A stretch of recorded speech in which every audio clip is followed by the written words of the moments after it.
샬롬, 놀라운 인체의 원리 15번째. 밖에서 온 먹이. 대식세포는 몸 밖에서 온 물질은 뭐든 먹을 것으로 본다. 세균이 몸으로 들어와 조직 속에 누비면 화학 물질로 된 자취가 남는데 늘 순찰을 소홀히 하지 않는 다식세포가 세포막에 있는 수용체를 통해 그 자취를 감지한다.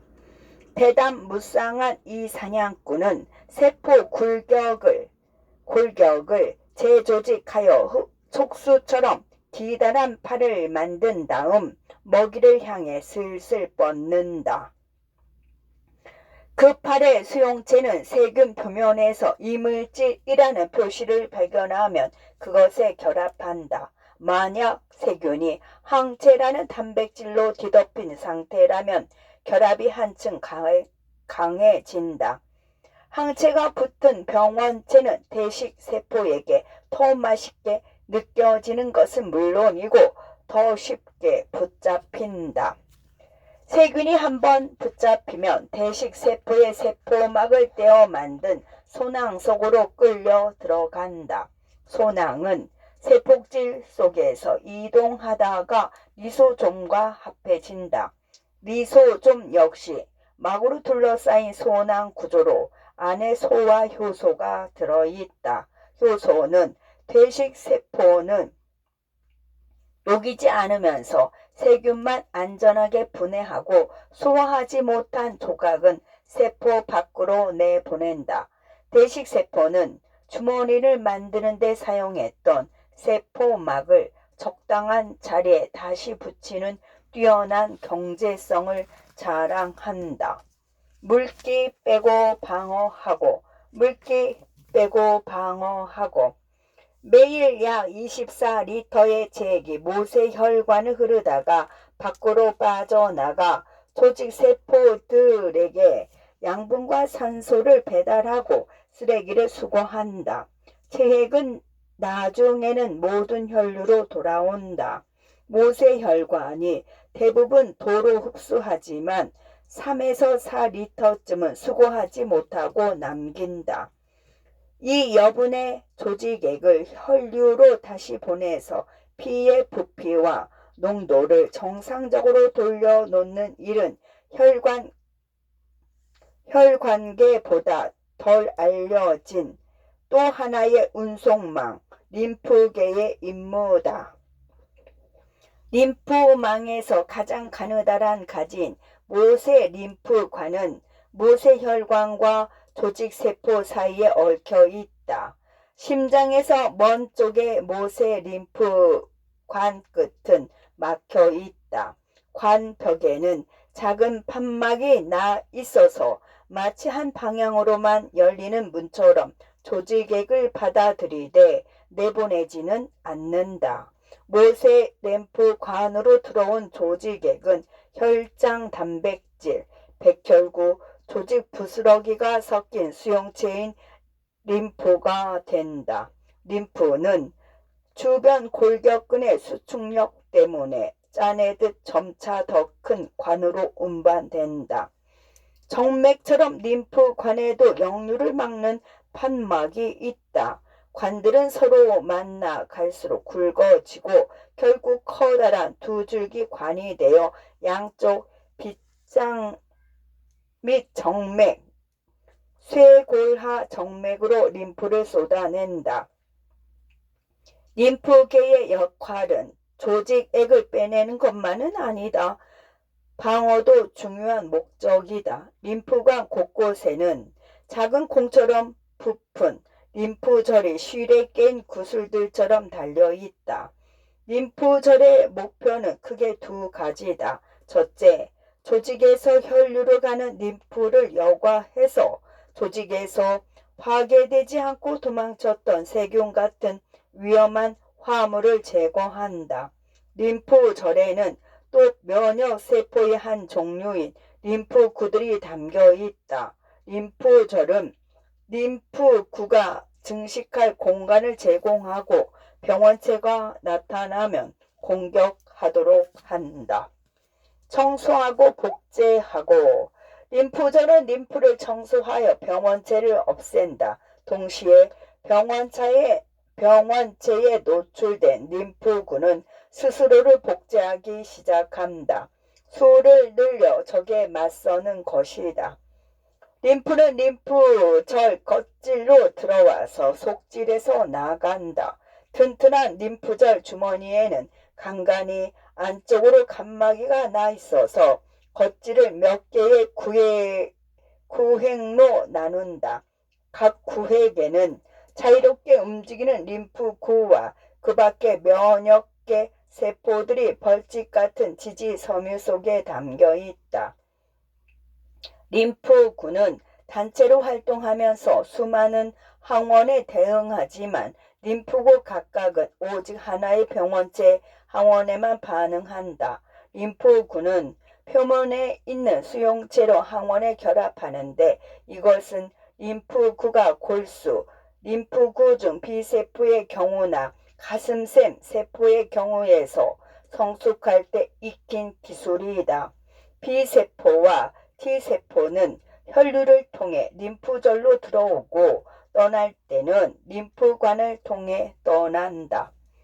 림프구는 짧든지 길든지 림프절에 머물면서 병원체와 직간접적으로 접촉할 기회가 생기면 당장 공격을 시작한다. 림프구는 림프절 겉질 바깥 부분에 빽빽하게 밀집해 있는데 그 중심에는 활성화되어 증식하고 있는 B세포가 자리 잡고 있다. 겉질의 깊은 부분에는 증식 중인 T세포들이 있다. 속질에는 성숙한 B세포들이 있는데 이 세포들은 항체를 배출하여 병원체를 무력화한다. 림프는 림프절에 도착해서 떠날 때까지 림프굴이라는 널찍한 통로를 한 방향으로 흐른다. 림프굴에는 섬유들이 얼기설기 엮여 있다.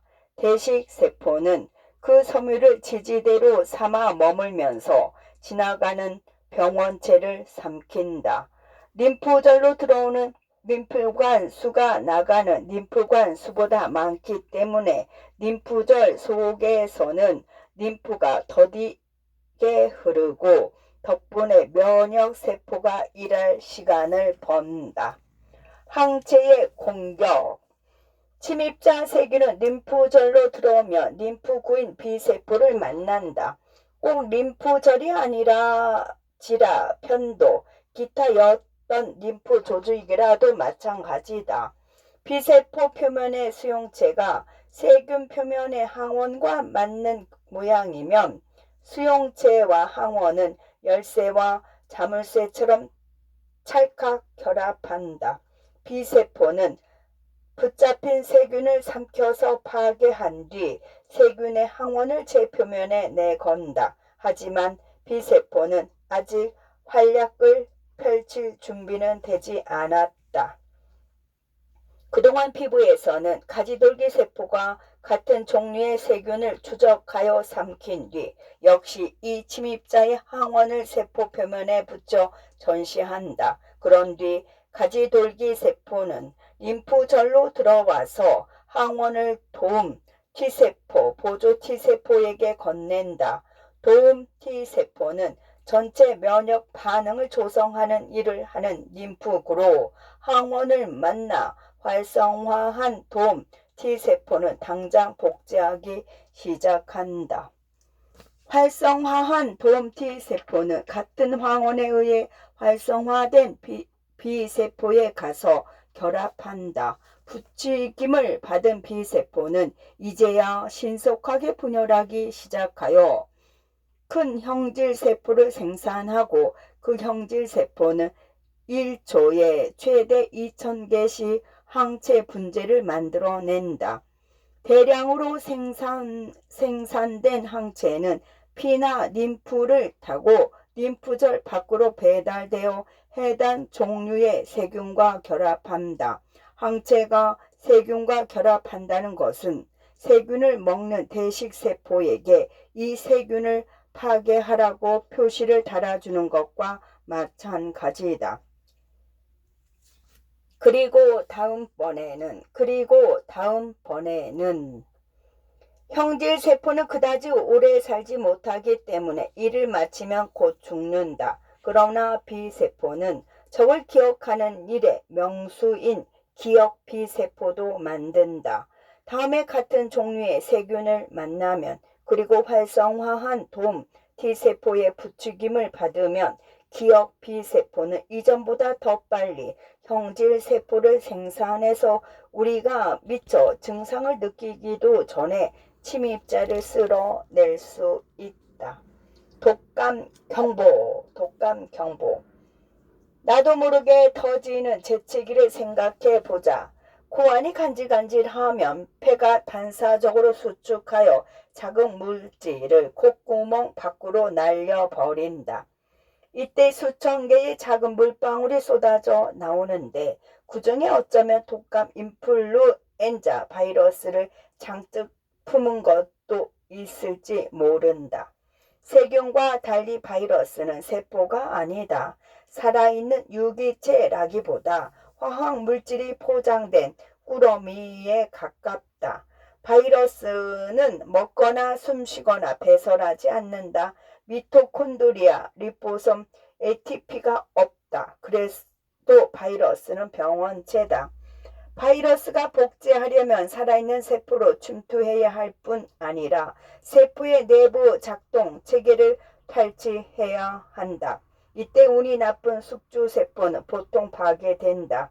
이 과정과 면역계의 반응이 합쳐져서 우리가 질병이라고 부르는 증상이 나타난다. 독감이든 감기든 홍역이든 볼거리든 사람을 숙주로 삼은 바이러스 감염은 다 마찬가지이다. 바이러스의 형태는 다양하지만 기본 구조는 모두 다 같다. 독감 바이러스는 적혈구 크기의 100분의 1쯤 된다.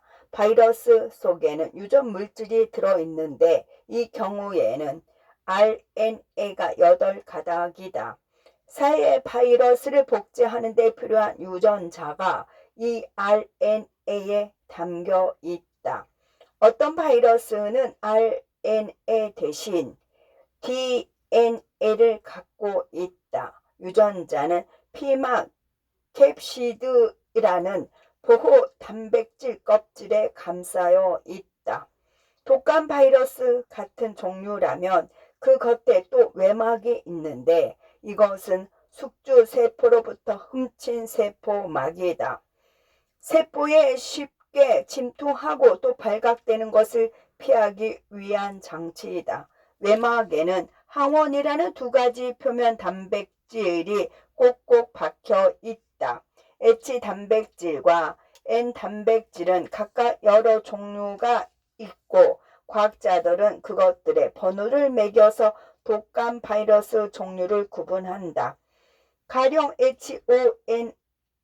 HONI라고 하면 사람들에게 감염될 가능성이 있는 조류 독감 바이러스를 뜻한다. 바이러스 폭발. 우리가 운이 나빠 독감 바이러스를 마시면 바이러스는 이마, 코, 목, 기관 점막에 자리 잡을 것이다. 바이러스 표면에 튀어나온 H 단백질이 우리 세포의 막에 단단히 붙는다. 그러면 우리 세포는 자연스러운 반응을 보인다. 바이러스를 막 주머니로 둘러싸서 속으로 끌어들인 뒤 산으로 녹이려고 하는 것이다. 그러나 교활한 바이러스는 가만히 죽는 대신 자기 RNA와 단백질을 숙주세포의 세포질에 쏟아낸다. 자유로운 몸이 된 바이러스, RNA 가닥은 세포 핵으로 들어간다. RNA 복사를 돕는 효소도 따라간다. 그 후 RNA 가닥과 효소는 숙주세포의 누클레오티드를 재료로 써서 바이러스의 유전자 10개에 대한 전령 RNA 가닥을 복사하기 시작한다. 그 mRNA는 전령 RNA는 세포질로 이동한 뒤 숙주의 리보솜을 이용해서 바이러스 단백질을 무수히 만들어낸다. 새로 만들어진 H 단백질과 N 단백질은 숙주 세포의 막으로 이동해서 그곳에 박히고 다른 단백질은 도로 핵으로 들어온다. 핵에서는 바이러스 RNA 가닥이 여러 만들어지고 있는 상태다. 핵으로 돌아온 단백질은 피망을 형성하여 새로 만들어진 바이러스 RNA를 8가닥씩 잘 포장해 담는다. 속을 채운 피막은 핵을 떠나 세포 표면으로 향한다.